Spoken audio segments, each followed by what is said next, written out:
Mire, esta clase que vamos a tener es supremamente importante, porque yo no creo que aquí exista alguien que se considere un padre perfecto. ¿Cuántos hemos cometido errores como padres? Nuestros hijos están viviendo sus errores como papá. ¿Me escuchó? Sus hijos viven los errores que usted cometa como papá. Toda la vida. Yo vivo consecuencias de los errores de mis padres todavía. Y soy un hombre que está ya cumpliendo 40 y pico de años.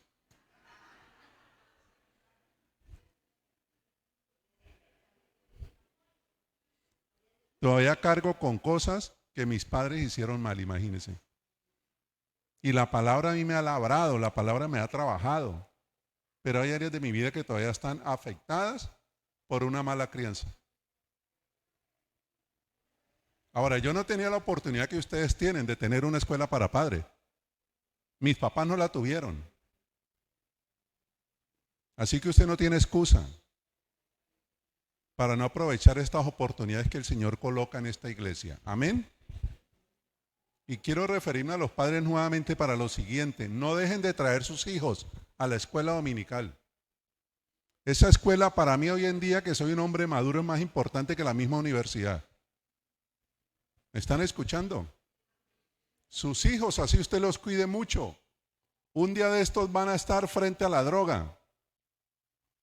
Más hoy en día. Y ellos van a decidir si la consumen o no, conforme a los principios que se hayan sembrado en sus casas y en esa escuela bíblica.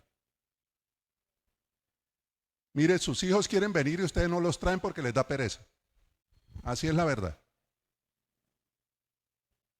No hay excusa, hermano. Si usted ama tanto a su hijo, esfuércese y tráigalos. Con nosotros, a mí me han dicho los niños, mi papá no me trae. Incluso niños pelean con sus padres en casa para que los traigan.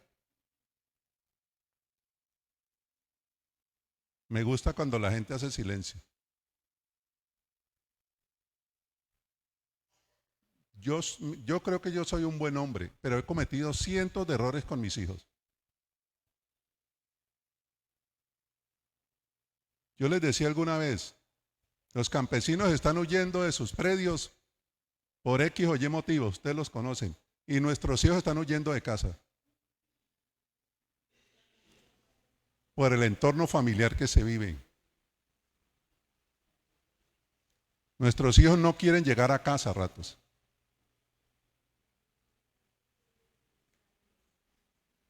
Quieren que siempre fuera a la iglesia, porque los padres acá tienen un comportamiento y a veces salen a sus casas y tienen otro comportamiento. Entonces, el próximo, ¿qué día hizo la invitación Lucía? Sábado, ¿a qué horas? 4 de la tarde. Escuela de padres.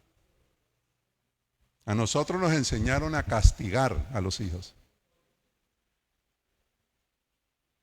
Nos enseñaron a disciplinarlos con vara. Y resulta que el contexto bíblico es muy diferente, hermano. A nosotros nos enseñaron a reaccionar, no a comunicarnos. Y por eso yo creo que el mayor problema entre las parejas es la mala comunicación.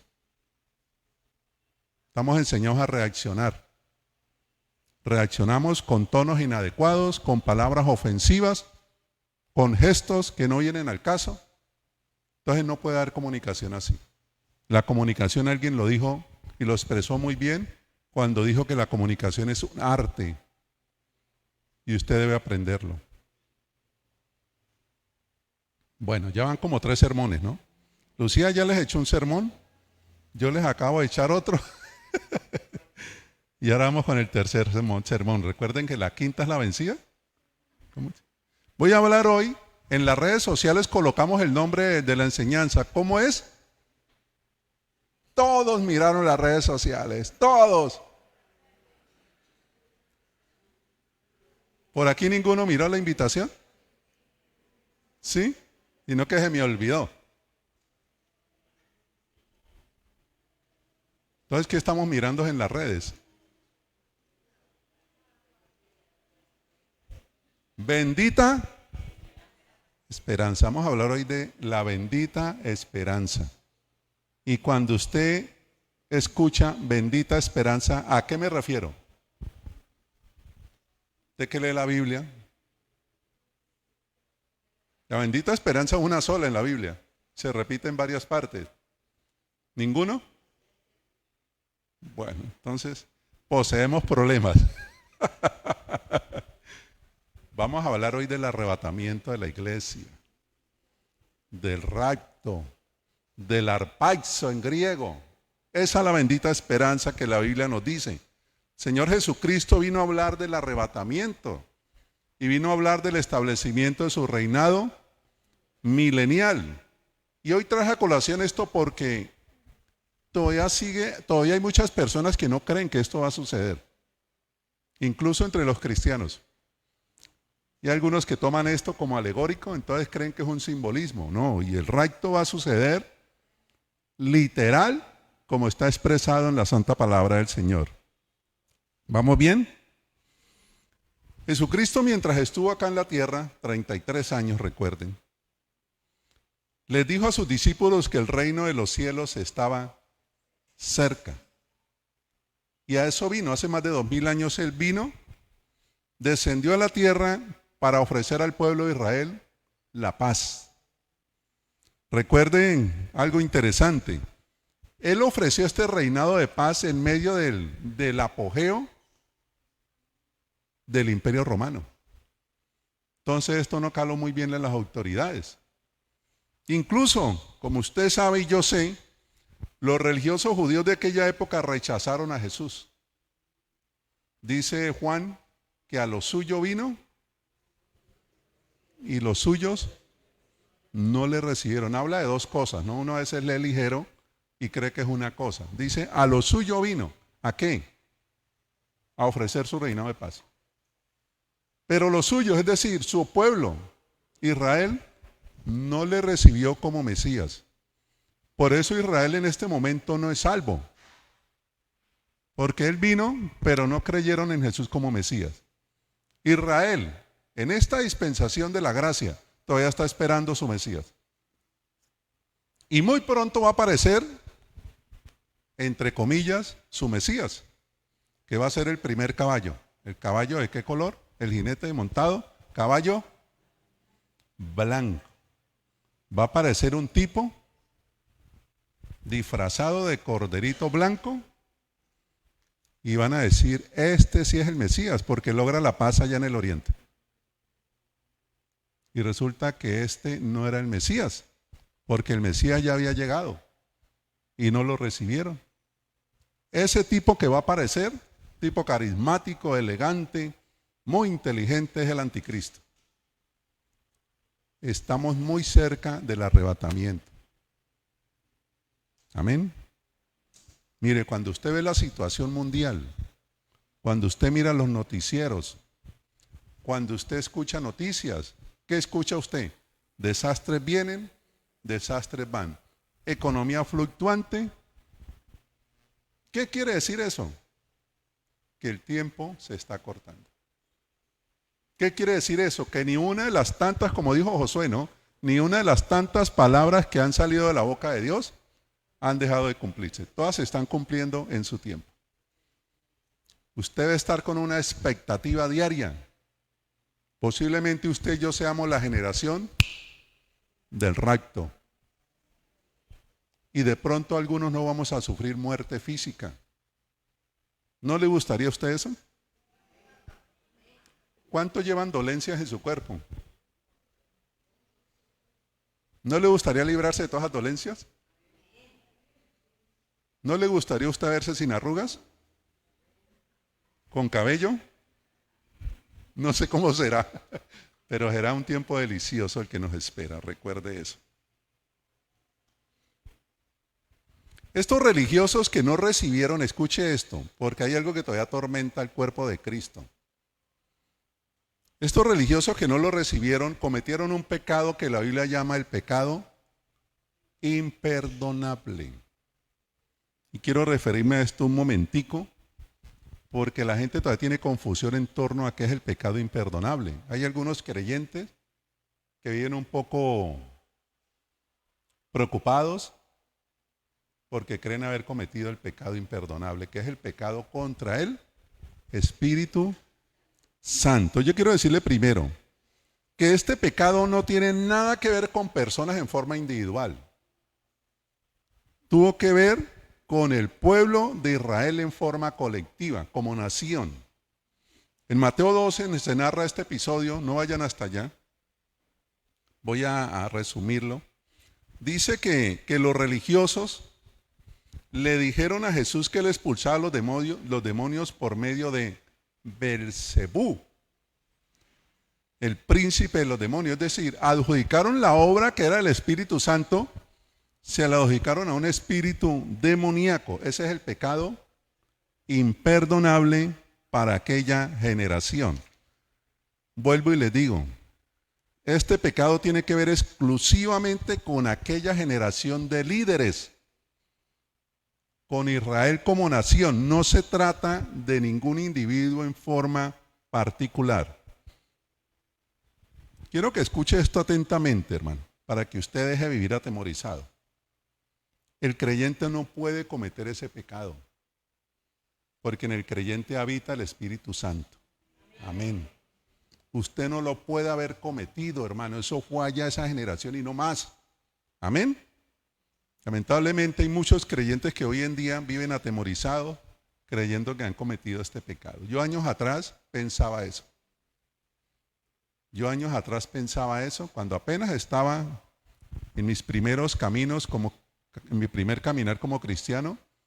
A veces yo me enojaba y a veces pensaba hasta cosas malas y pensaba que había cometido el pecado imperdonable. Y resulta que el pecado imperdonable no es para el cristiano. Amén. Hay otro pecado que habla la Biblia que dice Pablo que ni se ore por aquella persona.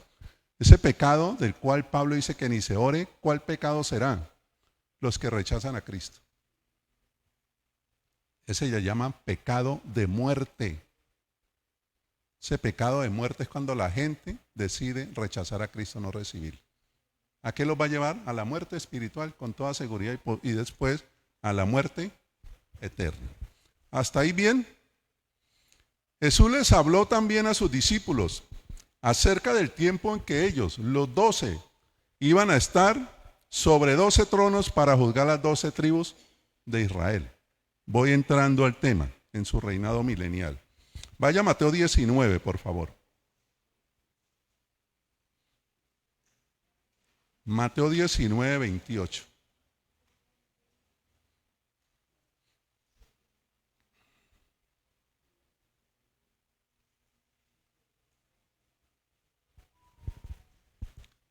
Jesús les dijo, ¿qué les dijo Jesús? Os aseguro, ¿estamos allí? Mateo 19, 28. ¿Estoy bien?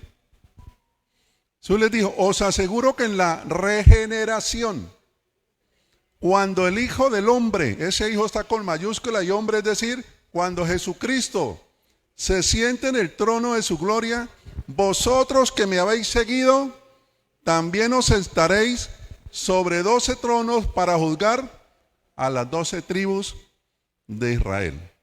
A raíz de esto, y antes de que Jesús fuera levantado, después de su muerte, los discípulos comenzaron a hacerle preguntas acerca de esto. Y en Hechos 1:6 le preguntan lo siguiente. Dicen que entonces los que estaban reunidos le preguntaban diciendo, Señor, ¿restaurarás en este tiempo el reino de Israel? ¿Usted nos ha hecho esa pregunta? ¿Cuándo será el arrebatamiento? ¿Cuándo será la segunda venida de Cristo? Los de Tesalónica se preguntaban eso todos los días. Ellos pensaban que iba a ser ese día, por eso no volvieron a trabajar. La pasaban mirando al cielo. Y Pablo les dice, no, tienen que trabajar, hermano. Y el Señor también nos dice lo mismo. Mientras Él vuelve, hay que seguir viviendo, hay que seguir trabajando, hermano. Así que ellos le preguntaron esto porque deseaban que eso sucediera inmediatamente. Como usted y yo anhelamos que sea rápido, el arrebatamiento. ¿Usted no quiere que venga el Señor hasta las nubes rápido? Yo anhelo todos los días eso. Esa expectativa está en el corazón de todos los creyentes, al menos debe estar. No faltará quien diga, no, yo vivo muy sabroso acá, no, yo quiero es quedarme, ojalá el Señor retarde su venida. Yo no creo que eso pase entre un creyente. Yo anhelo, y todos los días le digo al Señor, Maranatá, Señor viene pronto. Yo anhelo eso, porque yo quiero descansar primero de no poder hacer nada ante la injusticia que se vive en el mundo.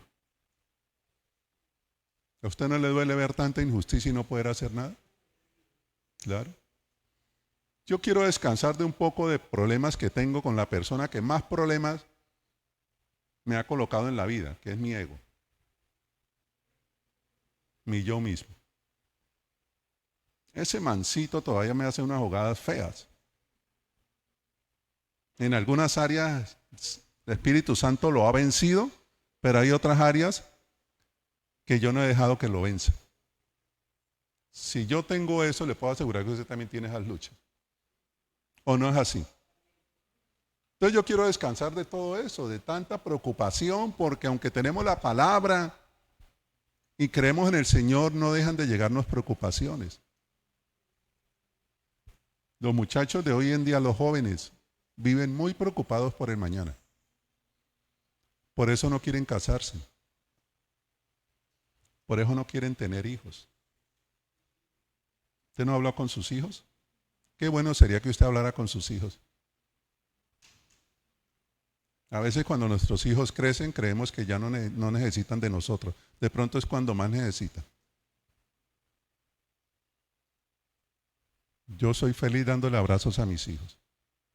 El que tengo en la casa, Santiago, que tiene 21 años, tiene Santi, Lucy. ¿Sí? ¿No? Él hace parece un corderito, a ver si me arrima y me agacha la cabeza para que yo le dé un beso en la cabeza. Esta mañana me despedí, él estaba en el computador, me dijo, papi, ¿usted está orgulloso de mí? Entonces nuestros hijos necesitan que nosotros los afirmemos, especialmente los hombres necesitan la afirmación de sus papás. Yo no es que le tire duro a los hombres, no, lo que pasa es que el hogar depende más del hombre que de la mujer. ¿Me está escuchando esto, varón? Y usted depende de la clase de esposa que está formando y la clase de hijos que se va a levantar. La mujer es primordial, pero el hombre es fundamental en el hogar. Y los hombres salimos a pavonearnos sacando pecho y nuestra casa destruida.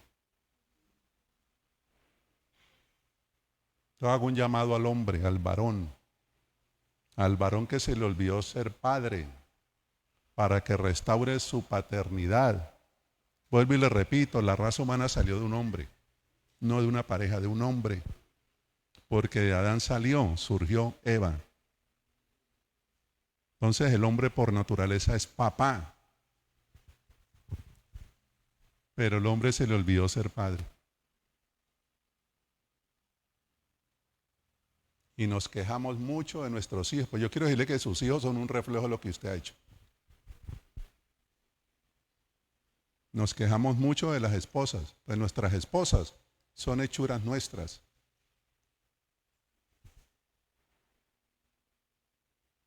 Vuelvo y llamo la atención de los padres, con mucho amor, para que aprendamos a ser un poco más responsables en ese rol maravilloso que el Señor nos delegó, porque así como Él es Padre, nosotros tenemos todo para ser buenos padres. Amén. Ahora, ¿dónde iba todas estas?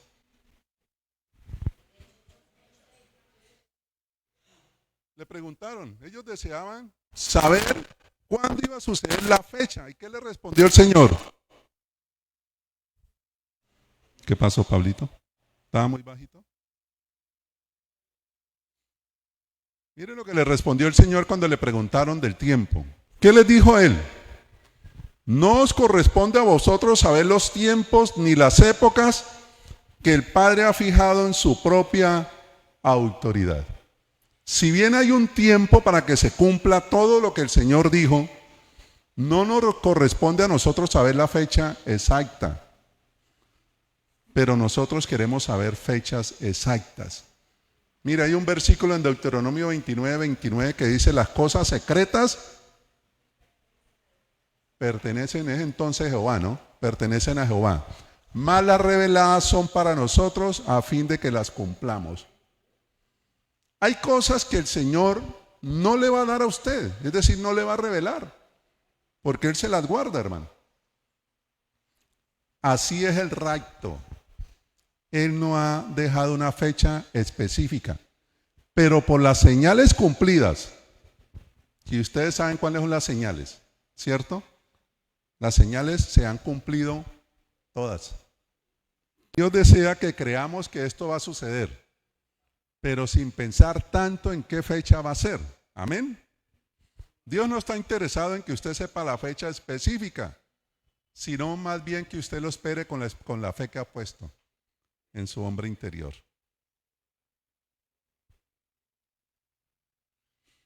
¿Sabían que Dios es galardonador y su palabra nos habla de recompensa?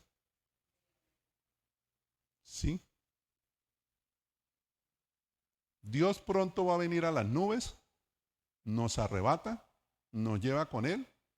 Vamos a estar en el Bema, que es el tribunal de Cristo. Luego vamos a estar en las bodas del Cordero, donde nos casamos, o Él se casa con nosotros. Y luego, como dice Apocalipsis 19, la esposa va a descender con Jesucristo a cogobernar. ¿Cierto? Bueno. Este reinado milenial, que muy pronto va a suceder, va a ser la última dispensación que va a ocurrir. ¿Saben qué es una dispensación, no? Dispensación son épocas específicas en las cuales Dios habló de tal forma. Yo quiero que usted recuerde Daniel 2. Ustedes ya vieron conmigo bastante escatología, bastante Daniel, bastante Apocalipsis. Daniel 2 habla de un sueño que tuvo el rey Nabucodonosor. El rey Nabucodonosor era el rey de todo lo que existía, ¿cierto? Imperio babilónico. Él tuvo un sueño del cual no se acordaba y mandó y trajo los principales auxiliares que él tenía, los sátrapas, los adivinos, los hechiceros, a que le dijeran cuál era el sueño. Pero era imposible, porque imagínense, él no se acordaba cuál era el sueño. Él se había levantado inquieto, algo había soñado y él no se acordaba y lo había inquietado mucho. ¿A usted no le ha sucedido? Que usted un día se levanta así como acelerado y dice: yo soñé algo, pero yo no me acuerdo qué pasó. Ese fue Nabucodonosor. Entonces, claro, ni los adivinos, ni los sátrapas, ni los magos, ninguno le podía adivinar por qué. ¿Cómo? Y los iba a matar a todos. Entonces Daniel dijo: no, déjeme, yo voy a orar al Padre, bueno, a mi Dios, porque en ese entonces no se hablaba de Padre. Usted y yo hablamos de Padre, ¿cierto? Que estamos en una dispensación diferente de gracia. Y Él me va a decir cuál es el sueño y su significado. Y efectivamente, el Señor, como es bueno en gran manera, ¿sabía eso usted? ¿Sí sabía que el Señor es bueno en gran manera? Si usted lo sabe, repítaselo al que tiene al lado, que de pronto se le olvidó. Le dijo qué había soñado el rey y cuál era su significado. Entonces Daniel explica al rey lo siguiente: una estatua grande, recuerden, que estaba compuesta de diferentes metales. Su cabeza era oro y comienza a degradarse el metal. Su pecho era plata, sus muslos y cintura bronce, sus piernas hierro y los pies barro y hierro entremezclado. ¿Cierto? El Señor estaba hablando de los imperios que iban a dominar la tierra. Daniel estaba cautivo en Babilonia, o sea que estaba bajo el reinado babilónico. Ya el imperio de Egipto había sido subyugado para el imperio babilónico, o sea que primer imperio, Egipto. La estatua la estatua narra los otros 6 imperios. El otro imperio bajo el cual estaba Daniel, Babilonia, la cabeza de oro. Luego el imperio babilónico, usted por historia puede leer y va a saber qué vino después de Babilonia. ¿Qué vino? Los medopersas, el pecho, ¿correcto? Pues perdone, Babilonia, los oro, el pecho plata, medopersas, luego la cintura y los muslos. ¿Quién arrasó con el imperio medopersa? Uno que murió de 33 años y murió llorando porque no tenía nada más que conquistar. ¿Quién fue? ¿Cómo que Nerón? Alejandro Magno, es decir, representante del imperio griego. Entonces repitamos, Babilonia, medopersas, griego, que era el bronce. Luego vienen las piernas, hierro, los romanos, bajo el cual nació Jesús. ¿Cierto? Todos esos reinos ya pasaron. Pero queda uno, que son los pies. Y los pies va hierro y barro entremezclado. ¿Cierto? Si tiene hierro, tiene que ver con el imperio cuyo metal era el hierro. Los romanos. Realmente el imperio romano nunca ha caído. El Vaticano sigue en furor. Al final va a haber una alianza de naciones con el imperio romano. Esos son los pies. Pero mira lo interesante. Dice Daniel 2, del 44 al 45, que apareció una piedra cortada de la nada y golpeó la estatua en los pies. Y la estatua cayó totalmente desmenuzada. Y esta piedra, dice esta roca, creció y se hizo un gran monte. Y dice que contra ese gran monte nadie podrá venir. Ahí están los 7 imperios que iban a suceder. Recuerden, Egipto, Babilonia, Medo-Persa, griegos, Roma, el imperio del anticristo, que es el hierro y el barro, y luego la roca, que es el reinado milenial de Cristo. Así como el Señor le explicó, así va a suceder. Amén. O sea, ¿qué reinos faltan? Faltan 2 reinos. El reinado del anticristo y el reinado milenial. Reinado del anticristo va a durar ¿cuánto? 7 años. Según Daniel 9, es la última idómada, la última semana. Recuerde que la profecía que Dios le dio a Daniel acerca de su pueblo judío, acerca de Israel, se compone de 70 semanas. Esas semanas en hebreo es chabuín o idómadas. Son semanas de años. O sea que una semana, para nosotros una semana son 7 días. Para los judíos una semana son 7 años. O sea que la profecía, como son 70 semanas, son 490 años. Y estos 490 años se dividen en 3 secciones. La primera sección, desde la orden del rey Artajerjes a Nehemías, que saliera a reconstruir los muros, hasta que los terminó. ¿Cuánto duró? 7 semanas de año, es decir, duró 49 años exactos. La segunda sección, es decir, la primera sección son de 7 semanas de año. La segunda, desde que Nehemías terminó de reconstruir los muros hasta que Jesucristo murió, 62 semanas, que son 434 años, algo así, no estoy seguro.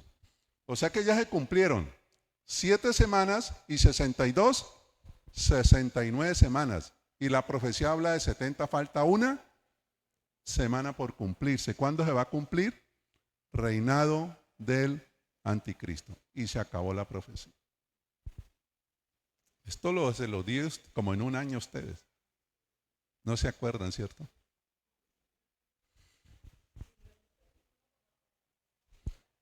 Lo cierto es, hermano, escúcheme atentamente, que el tiempo está cerca. A mí una vez me regaló una pareja que aprecio mucho, un libro que se llamaba, sabiendo que me gustaba mucho la parte escatológica, Apocalipsis. Daniel me regalaron un libro sobre Apocalipsis que dice, porque el fin sí está cerca. Dígale al que tiene al lado eso, el fin sí está cerca. Y otro personaje que leí, un gran predicador, dijo lo siguiente: he leído la Biblia desde Génesis hasta Apocalipsis muchas veces y todo va a estar bien. Yo quiero que usted le diga que tiene al lado: todo va a estar bien, hermano. Todo va a estar bien para nosotros los que confiamos en Jesucristo. Nuestro futuro es de gloria, hermano. Por eso los aparentes problemas son minúsculos comparados con el futuro que nos espera, hermano. Esto lo debe usted llenar de esperanza diaria, hermano. De verdad. Saber que usted va a ser galardonado por Jesucristo en el tribunal de Él mismo, hermano. Hay unas reglas que usted debe aplicar para sacar el mensaje exacto de la Biblia. Y hay una materia que hemos dado acá que se llama hermenéutica. No sé si alguno recuerda. La hermenéutica tiene unas reglas que las aplicamos a cualquier episodio bíblico para hacer una buena exégesis. Es decir, para sacar realmente el mensaje tal como lo dio el que lo escribió. Porque hoy en día, hermano, usted debe tener mucho cuidado con las interpretaciones. Porque sucesos como el rapto, hay una corriente que la está interpretando en forma alegórica, es decir, simbolismo. Nosotros sabemos que va a suceder literal, como está escrito. Los padres de la iglesia, ¿usted sabe cuáles son los padres de la iglesia? ¿Ninguno? Bueno, los padres de la iglesia fueron cristianos de los primeros tiempos, mejor dicho. ¿Sí? Allá los que vieron en el 200 después de Cristo, creían en una interpretación literal de las Escrituras.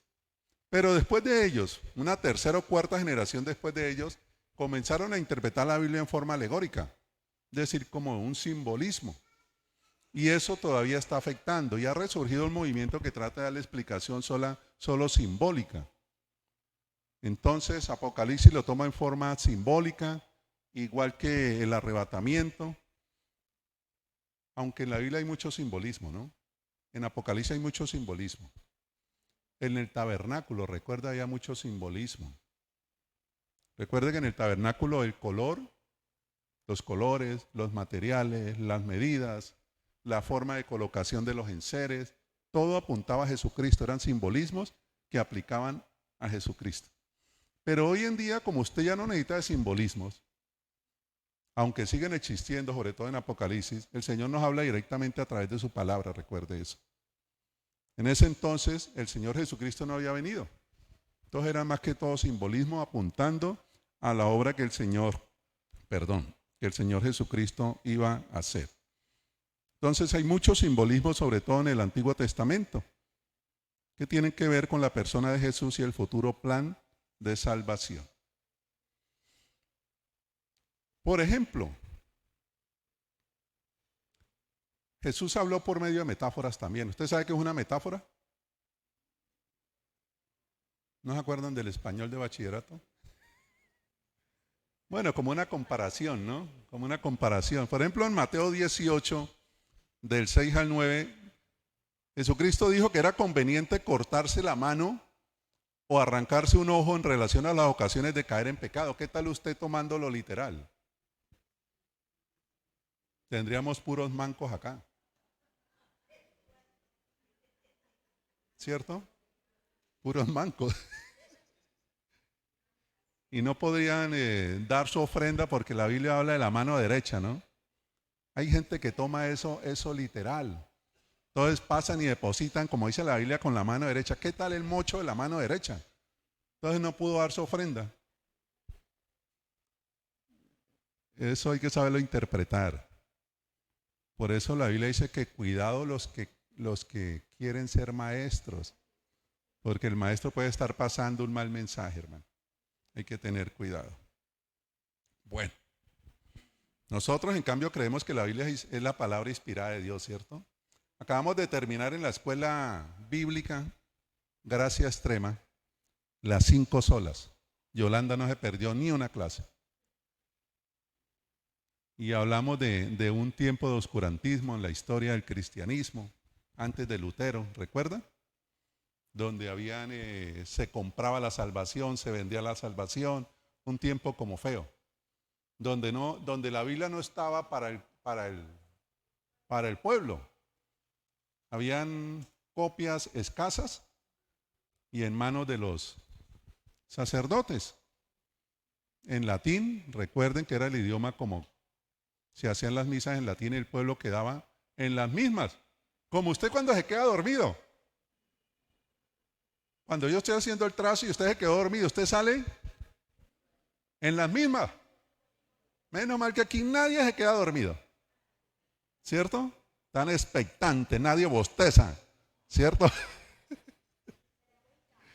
Así sucedía en aquella época. Entonces tenían, podríamos decir, la Biblia escasa que había en ese entonces, las escasas copias, como autoridad, pero le daban más autoridad a la tradición. Es decir, a los que decía el Papa, a los concilios, a todo eso que los curas decían, ¿cierto? Afortunadamente sucedió un hecho maravilloso, es que el Señor levantó personas como Martín Lutero y como otros, y se dieron cuenta que lo que ellos predicaban no tenía nada que ver con lo que estaba escrito. Y sacó las 95 tesis. Eso, hubo conjunción entre eso y el invento de la imprenta de Gutenberg. Entonces se pudieron sacar copias que algunos tradujeron a sus idiomas vernáculos. Hoy en día usted tiene una copia de la Biblia allí. Usted dale gracias al Señor todos los días, porque para que esa copia esté en sus manos, muchos, escúcheme, murieron. Si a usted le encontraran un pequeño papiro del profeta Isaías o lo que fuera, enseguida aparecía el Santo Oficio, llamada la Santa Inquisición, y lo mataba. Usted no podía tener un pedazo de la Biblia. Hoy en día usted la tiene allí, la tiene en el celular. Yo tengo cantidad de Biblias en diferentes versiones. En el celular cargo una aplicación muy buena que se llama YouVersion. Maravillosa. La NTV, la Reina Valera, la Dios habla hoy, todas las versiones están allí. Si a usted le gustan las palabras en el original, está la Reina Valera 60 con Strong, de ir con las raíces en el original.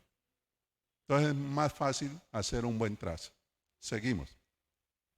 Dice, refiriéndonos cuando le preguntaron, en Hechos 1:9, siguiendo con este episodio, después de haber dicho estas cosas, fue elevado mientras ellos miraban y una nube le recibió y le ocultó de sus ojos. Es decir, el Señor fue levantado, ¿cierto? Fue arrebatado a los cielos de Dios. Esto sucedió en forma literal, tal como está ahí. Esta palabra nube, también usted debe aprender a identificarla, cuándo la toma literal y cuándo es un simbolismo, porque en Hebreos 12 habla de la nube de testigos. Y la nube de testigos se refiere a personas que murieron por la fe, ¿cierto? Aquí cuando habla del Jesús que fue levantado y una nube lo ocultó, habla en forma literal, lo levantó. Porque las nubes, ¿en qué cielo están? ¿En el primero, en el segundo o en el tercero? Hay 3 cielos, ¿no? Primer cielo, levante los ojos, lo que usted ve. Segundo cielo, ¿cuál es? Planetario, todas las galaxias. Nosotros somos una de cientos que hay. Nuestro sol es chiquitico comparado con el mayor sol, creo que se llama Spolus. Inmenso, imagínense. Nosotros somos una cosa que, perdón por lo de cosa, ¿no? Una cosa así diminuta que no se ve frente a toda la grandeza del Señor. Porque uno a veces se cree más grande que el mismo Dios. Y uno es una cosita así, hermano.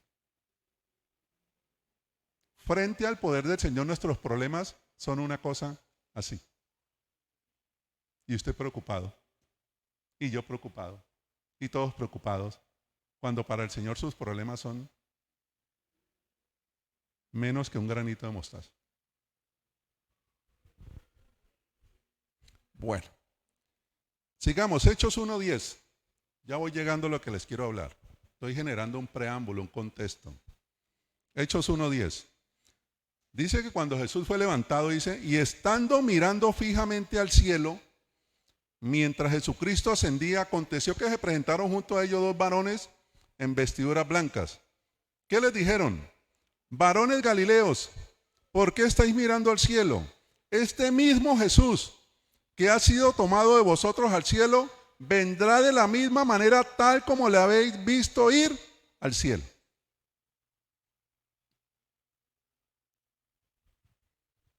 Así como Jesucristo literalmente ascendió, así Jesucristo literalmente va a descender. Apocalipsis 19, segunda venida. Recuerden que es diferente el arrebatamiento a su segunda venida. ¿En qué radica la diferencia? Alguien que me ayude.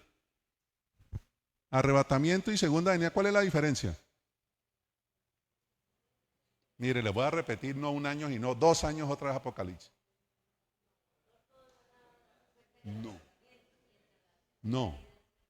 Básicamente la diferencia está en que Jesucristo en el arrebatamiento no viene a la tierra. Él nos espera en las nubes, recuerde eso. Pero en la segunda venida, Él va a poner su pie ¿dónde? En este mismo monte donde partió. Y eso lo encuentra usted en Zacarías 14. Vaya a Zacarías 14. La última copa de ira es la segunda venida de Cristo. Recuerde que la ira venidera está dividida en 21 juicios, dividido en 3 secciones. La primera sección de 7 son los 7 sellos, cuyo primer sello es el caballo blanco. El último sello, es decir, el séptimo sello abre las 7 trompetas.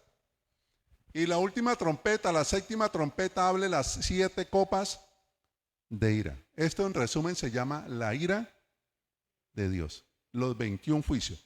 Y el último juicio, cuando Jesucristo ponga su pie en el monte de los olivos, de donde partió, va a haber un terremoto como nunca antes ha sucedido en la historia. Mire, va a ser de tal dimensión el terremoto que toda la tierra va a ser allanada. Es decir, va a quedar como una llanura. Todos los montes van a ceder. La geomorfología va a cambiar y Jerusalén va a quedar allá arriba.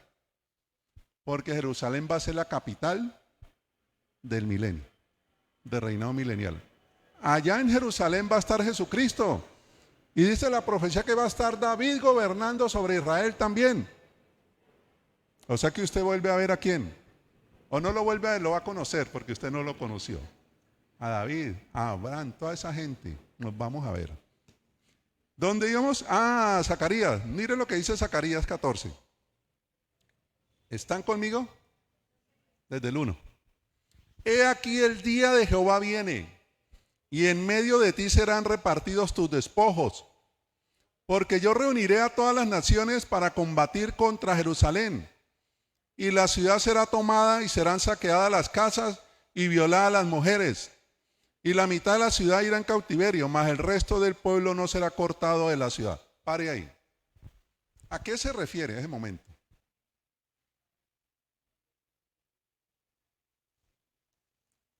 Cuando las naciones vienen contra Israel, contra Jerusalén, la ciudad santa, y la rodean y la van a tomar. Y mire lo que pasa, cuando esté ahí todo oscuro, cuando los israelitas digan no hay nada que hacer, mire lo que va a pasar, versículo 3. Después saldrá Jehová y peleará con aquellas naciones como peleó en el día de la batalla, y se afirmará sus pies, escuche, segunda venida, en aquel día sobre el monte de los olivos, que está enfrente de Jerusalén al oriente, y el monte de los olivos se partirá por el medio hacia el oriente y hacia el occidente, haciendo un valle muy grande, y la mitad del monte se apartará hacia el norte y la otra mitad hacia el sur. Esa es la última copa de ira. Bueno, la Biblia nos habla también de que estos cuerpos físicos que tenemos tan hermosos, ¿cierto? Algunos somos un trofeo a los gordos, ¿cierto? Comemos mal, entonces no hacemos ejercicio, ¿cierto? Entonces nuestros cuerpos no lucen los sanos como los de 15 ya, ¿cierto? Este cuerpo va a ser convertido en algo incorruptible.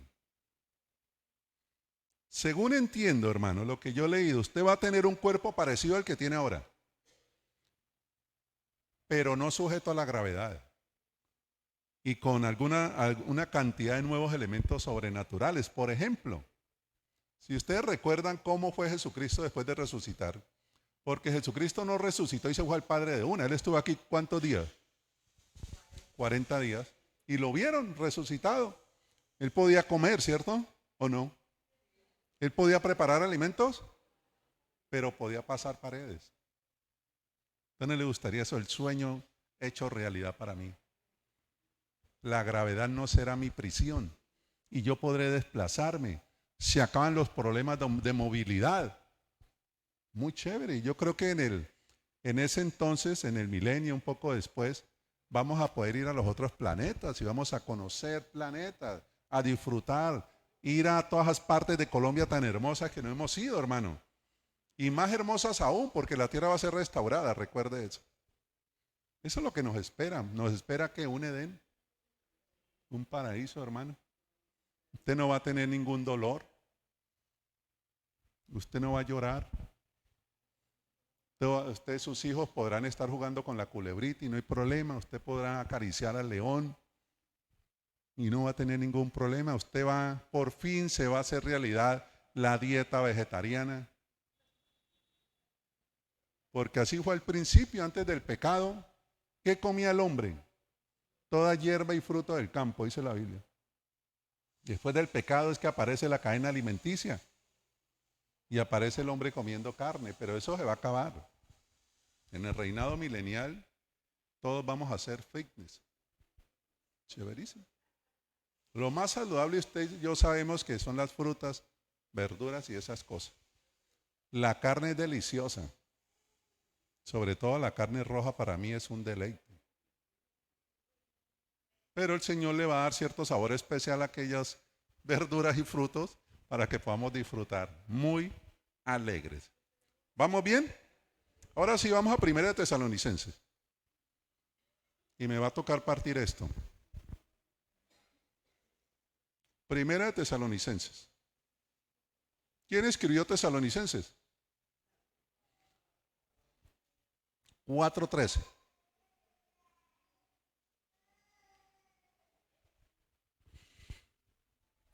Estos versículos los usamos mucho los pastores en los momentos de pérdida de personas cercanas, de familiares. Dice, lean conmigo por favor, porque no queremos, hermanos, decir, está hablando a la iglesia, que ignoréis acerca de los que duermen. ¿Quiénes son los que duermen? Como dice Daniel, y los que duermen en el polvo se levantarán, unos para bendición perpetua y otros para confusión eterna. Todos los muertos van a resucitar, malos y buenos. Los buenos que han muerto resucitan para bendición. Y los que no creyeron en Cristo van a resucitar para ir al tribunal, al juicio ante el gran trono blanco, donde van a ser juzgadas sus acciones, donde van a mostrar videos por qué no quisieron aceptar a Jesús y luego van a ir ¿a dónde? A su morada eterna, que es el lago de fuego, ¿cierto? Bueno. Porque no queremos, hermanos, que ignoréis acerca de los que duermen, para que no os entristezcáis, como lo hacen los demás que no tienen esperanza. Es decir, que no tienen ¿cuál esperanza? De la resurrección, del arrebatamiento, hermano. Porque si creemos que Jesús murió y resucitó, así también Dios traerá con él a los que durmieron en Jesús. En Jesús. Ojo con ese enlace en que había una proposición, una preposición. En. ¿Quiénes estamos en él? La iglesia. Aquí no está hablando de los del Antiguo Testamento, está hablando de esta dispensación de la gracia. Nosotros estamos en él porque Cristo vive en nosotros. Amén. Uno pasa rápidamente esta partícula, es muy importante, hermano. Sigamos. ¿Dónde iba? Los que durmieron en Jesús. 15. Por lo cual os decimos esto por palabra del Señor, que nosotros los que estemos vivos y que permanezcamos hasta la venida del Señor, no pereceremos, es decir, no nos iremos antes de los que durmieron. Pues el Señor mismo descenderá del cielo con voz de mando, con voz de arcángel y con trompeta de Dios. Y los muertos en Cristo, dispensación de la gracia. Después de la muerte de Cristo, los que murieron después de Cristo, ¿qué dice? Se levantarán primero. Es decir, mi madre, algunos familiares de ustedes, ellos se van a levantar primero. ¿Dónde voy? Entonces nosotros los que estemos vivos, posiblemente nosotros seamos la generación del rapto, y que permanezcamos, seremos arrebatados juntamente con ellos en las nubes al encuentro del Señor en el aire, y así estaremos con Él siempre. Lo habíamos leído, ¿no? Mire, el primer versículo de este pasaje habla algo que para mí es muy importante: esperanza. Si bien cuando perdemos un ser querido nos duele, ¿cierto? ¿A quién no le duele perder un ser querido? ¿Cierto? El Señor no quiere que usted olvide que aquellos que se fueron con Él van a resucitar. El Señor no quiere que usted permanezca en esa angustia toda su vida por el dolor de un ser querido. Yo perdí a mi madre hace 20 y pico de años. Me dolió mucho, lloré mucho, pero yo no permanecí ahí llorando. El Señor me levantó, porque yo no quiero que si mi madre me viera hoy en día, quisiera que yo estuviera postrado. ¿Me está escuchando, hermano? Es lógico que nos va a doler, pero no podemos permanecer así. ¿Por qué? Porque el mundo es el que permanece así. Pero nosotros no, porque nosotros marcamos diferencia. En nosotros está la esperanza bendita de la resurrección de los muertos, del arrebatamiento. Y eso nos debe llenar, hermano, diariamente de energía, de esperanza para seguir adelante. Mire, yo estoy convencido de algo: mis seres queridos yo los vuelvo a ver. ¿Se imagina ese abrazo que nos vamos a dar? ¡Qué maravilla! Por eso yo anhelo fervientemente el arrebatamiento. Porque entre más cerca llegue, más rápido me voy a abrazar con mis papás, con mi mamá y con mi hermano Omar. Yo anhelo eso. Yo recuerdo con mucho cariño un compañero de bachillerato que tomó una mala decisión cuando estábamos en los primeros años de bachillerato. Murió. Y llamaba, no quiero decir el nombre, era de Garzón. Con él me vuelvo a abrazar. Y con todos aquellos que han creído en Jesucristo. Esa es la esperanza bendita que tenemos como pueblo. Todos uno de los funerales que hacen, dejar esta esperanza para las personas. Nosotros no podemos comportarnos como el mundo, que no tiene a Cristo y que no conoce la palabra, hermano. Nos va a doler, obvio. Malo sería que no le doliera a usted. Pero hay un tiempo para hacer luto. Como dice Eclesiastés, hay un tiempo para todo, hermano. Hay un tiempo de luto y hay un tiempo de levantarnos a seguir haciendo la obra de Cristo Jesús. Amén. Nosotros tenemos la esperanza de volver a verlos, hermano. Los que se han ido antes de nosotros habrán de resucitar primero. Y van hasta las nubes, allá se encuentran con Cristo y nosotros vamos a ir ahí con ellos. Es decir, en ese desfile del arrebatamiento va a haber un orden. La cabeza, ¿quién va a ser? Cristo Jesús. Cuando comienza a ascender después de las nubes. Después de Cristo, ¿quiénes van a ir? Los que murieron en Él. Y luego, la iglesia arrebatada. La iglesia que el Señor libró de la ira venidera, porque la ira venidera viene. Literal como está, viene. ¿No se alegra usted que el Señor lo ame tanto que lo vaya a sacar antes de la ira venidera? ¿No se alegra usted que el Señor mandó antes a un personaje maravilloso llamado Jesucristo y la ira cayó en Jesucristo? Usted ya fue juzgado, hermano. Yo quiero que le diga el que tiene al lado, usted ya fue juzgado. Esto es muy importante que usted lo entienda, porque hay gente que todavía está pedaleando en esto. Sobre usted no va a haber ningún juicio porque el juicio ya cayó sobre usted. Pero uno dirá, ¿pero cuándo, pastor? Cuando Cristo, que era mi cordero, el que me reemplazó en la cruz, allá fue juzgado Jesucristo.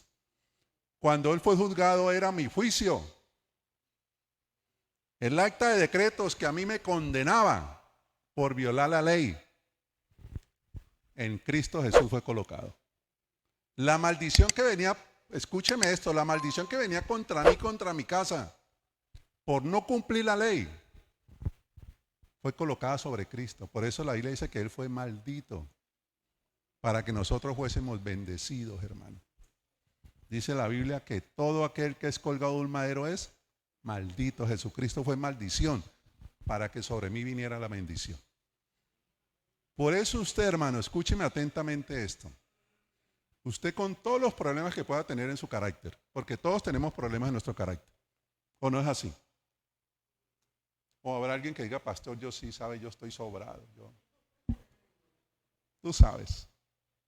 No hay ninguno, yo le diría, mentiroso que es, ¿cierto? No hay ninguno, hermano. Usted con todos los problemas que tenga, usted con todo lo terco que es, hermano, usted es una bendición. ¿Por qué no me despierta el que tiene al lado y le dice, usted es una gran bendición? Y si usted se atreve, si usted osa, dígale a su esposa eso. Dígale, usted es una gran bendición. Pero mírale a los ojos, Enrique, que es mirando a los ojos. Mire, nosotros somos una bendición tan grande que detenemos el reinado del anticristo. Dice la palabra que hay algo al presente que detiene el ministerio de la iniquidad. Y ese algo es la iglesia, hermano. Mientras la iglesia esté, el anticristo no se puede manifestar. Pero un día muy cercano, puede ser mañana, yo no sé qué día. Yo no me atrevo a dar fechas porque la mayoría de los que han dado fechas, miren.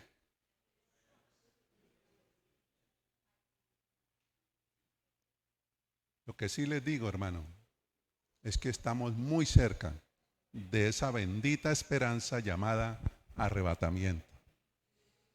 Y usted va a ser izado, va a ser levantado, va a ser arrebatado violentamente para que no sufra la ira venidera.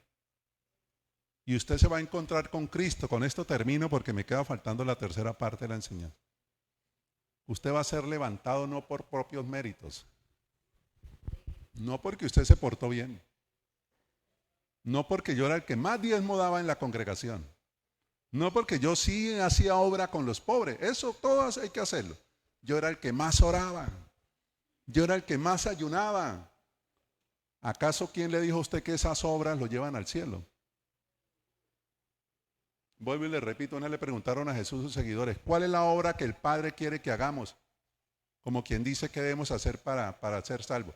¿Qué contestó Jesucristo? Solo una cosa es necesaria, que creáis en aquel que Él ha enviado. ¿Usted ha creído en aquel que el Padre envió?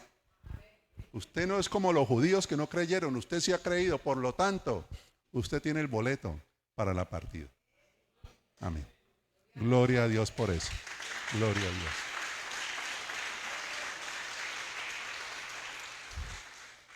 Voy a dejar allí. En una próxima oportunidad terminaremos. Porque vamos a hablar de las coronas que le esperan, hermano. Hay varias coronas que le va a entregar el Señor en el tribunal de Cristo. En griego se llama bema. Hay algunos que van a llegar allá con grandes expectativas. Evangelistas famosos, ministerios amplios, y van a creer que van a salir con un poco de coronas. Dice la Biblia que van a haber pérdidas allá. No se refiere a pérdida de la salvación, sino que usted pudo haber llegado con unas grandes expectativas y sale con una hojita de olivo. Pero otros humildes ministerios van a salir con grandes recompensas. Porque ¿qué se va a probar allá? Ahí habla de materiales, ¿cierto? Que si usted hizo su casa sobre tales materiales o los otros, si edificó en estos o en los otros, etc. Pero en general, ¿qué se prueba allá? El amor. El amor. El mejor camino de todos, el vínculo perfecto, dice la Biblia, el amor. Si su diezmo fue echado con amor, si usted le predicó a otros por amor, si usted iba a reunirse por amor, eso es lo que se va a probar. Escúcheme esto, allá no se va a probar su caminar, porque entonces déjeme decirle que usted iría para otro lado. Si usted fue arrebatado, no hay nada que hacer, usted es eterno. Es más, usted ya hoy en día es eterno. Quiero que me ponga sobre sus pies.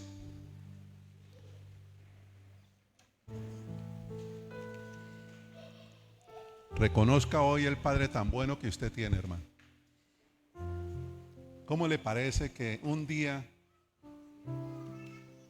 viendo que su creación, el hombre, la corona, iban todos al precipicio, habló con su hijo, con el Espíritu Santo, y el hijo voluntariamente decidió venir, y el Padre permitió que él viniera, sabiendo que lo más preciado que él tenía, que era su único hijo, el unigénito del Padre, iba a entregar la vida? ¿Usted hubiera entregado a su hijo? ¿Usted hubiera entregado a su hijo? Yo no hubiera sido capaz de entregar mi hijo. El único que tenía. Hoy en día tiene muchos hijos, millones, pero en entonces era el unigénito. Ahora es el primogénito de muchos. Pero el Padre lo entregó. Y él voluntariamente, con el gozo puesto por delante, dice la Escritura, fue a la cruz, enmudeció, no abrió sus labios para defenderse. Le pegaron, lo escupieron, le colocaron una corona, mucho dolor vivió, lo azotaron, y no eran con esos rejitos que a usted y a mí nos pegaban cuando chiquitos. Era una cosa que se llama flagelum, que al final tenía como unos huesos cortantes, entonces desgarraban. La imagen que nos presenta Mel Gibson en La Pasión de Cristo es una imagen muy lejana todavía de lo que sufrió Cristo. Dice la Escritura que fue tanta la tortura y el azote que le dieron que su parecer humano se perdió y se convirtió en una sola llaga desde su cabeza hasta sus pies, y no abrió su boca para defenderse. No la abrió. No pidió ayuda a su padre. Él podía haber dicho: Padre, ayúdame, envía una legión de ángeles, y un solo ángel había acabado con todo.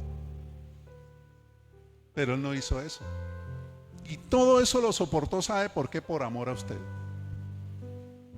para salvarlo, para que usted no fuera a la condenación eterna, sino para él tenerlo allá disfrutando por la eternidad.